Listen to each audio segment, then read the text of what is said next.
അസ്സലാമു അലൈക്കും വറഹ്മത്തുള്ളാഹി വബറകാതുഹു. അള്ളാഹുവിൻ്റെ വിശിഷ്ട നാമങ്ങളിൽ നിന്നും കഴിഞ്ഞ ക്ലാസ്സിൽ നമ്മൾ മനസ്സിലാക്കിയത് അൽ ലത്തീഫ് എന്ന തിരുനാമത്തെ സംബന്ധിച്ചാണ്.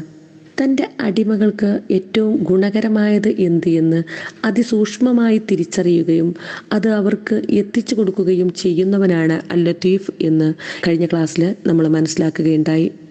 അതിനെ നമുക്ക് ബോധ്യപ്പെടുത്തുന്ന ചില ചരിത്ര ഉദാഹരണങ്ങൾ പരിശുദ്ധ ഖുർആനിൽ നിന്നും നമുക്ക് മനസ്സിലാക്കാം ഇൻഷാ അല്ലാഹ്. നൊന്ത് പ്രസവിച്ച കുഞ്ഞിനെ പെട്ടിയിലാക്കി നദിയിലൊഴുക്കാനാണ് മൂസ അലൈഹിസ്സലാമിൻ്റെ ഉമ്മാക്ക് ലഭിക്കപ്പെടുന്ന കൽപ്പന.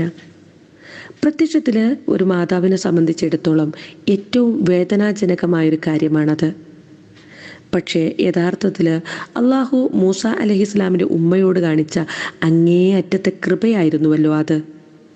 കൊല്ലാൻ കൽപ്പിച്ച ഫിർഔനിൻ്റെ കൊട്ടാരത്തിൽ തന്നെ മൂസ അലൈഹിസ്സലാം പെറ്റുമ്മയുടെ പരിചരണത്തിൽ പെറ്റുമ്മാക്ക് കൺകുളിർമ നൽകിക്കൊണ്ട് ജീവിക്കാൻ അള്ളാഹു വിധിയൊരുക്കുകയായിരുന്നല്ലോ അത്.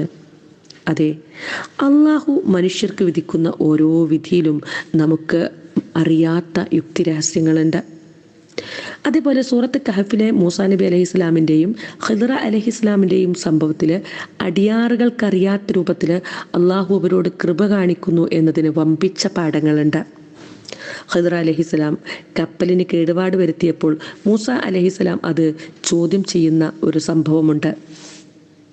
അതിനെക്കുറിച്ച് ഖിദ്ർ അലൈഹിസ്സലാം വിശദീകരിക്കുന്നത് ഇപ്രകാരമാണ്: നല്ല കപ്പലുകൾ കൊള്ളയെടുക്കുന്ന കടൽ കൊള്ളക്കാരിൽ നിന്നും സാധുക്കളായ മനുഷ്യരുടെ കപ്പലിനെ സംരക്ഷിക്കുക എന്നതായിരുന്നു അവിടെ അള്ളാഹു കരുതി വെച്ചിട്ടുള്ള കൃപ എന്ന് നമുക്ക് മനസ്സിലാക്കാം. ഒരു കുട്ടിയെ ഖിദ്ർ അലൈഹിസ്സലാം വധിച്ചു കളഞ്ഞപ്പോൾ മൂസാ നബി അലൈഹിസ്സലാം അതിനെ ചോദ്യം ചെയ്യുന്നുണ്ട്. എന്നാൽ വിശ്വാസികളായ മാതാപിതാക്കളെ അധർമ്മകാരിയായ ഒരു മകനെ സംബന്ധിച്ച വേദനയിൽ നിന്നും സംരക്ഷിക്കുന്ന അള്ളാഹുവിൻ്റെ കൃപാവല്ലോ അത്.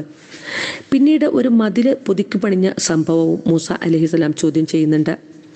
നല്ലവരായ മാതാപിതാക്കൾ തങ്ങളുടെ മക്കൾക്ക് വേണ്ടി കരുതി വെച്ച നിധി സംരക്ഷിച്ചുകൊണ്ട് അള്ളാഹു അവരോട് ചെയ്ത കൃപയായിരുന്നു അത്. മൂസാ നബി അലൈഹിസ്സലാം ഖിദ്ർ അലൈഹിസ്സലാമിൻ്റെ പ്രവർത്തനങ്ങളെ ചോദ്യം ചെയ്തത് അള്ളാഹുവിൻ്റെ തീരുമാനങ്ങളിൽ അടങ്ങിയിട്ടുള്ള അവൻ്റെ കൃപയെ സംബന്ധിച്ച് മനുഷ്യബുദ്ധിക്ക് തിരിച്ചറിയാൻ കഴിയില്ല എന്നതിൻ്റെ തെളിവാണ്.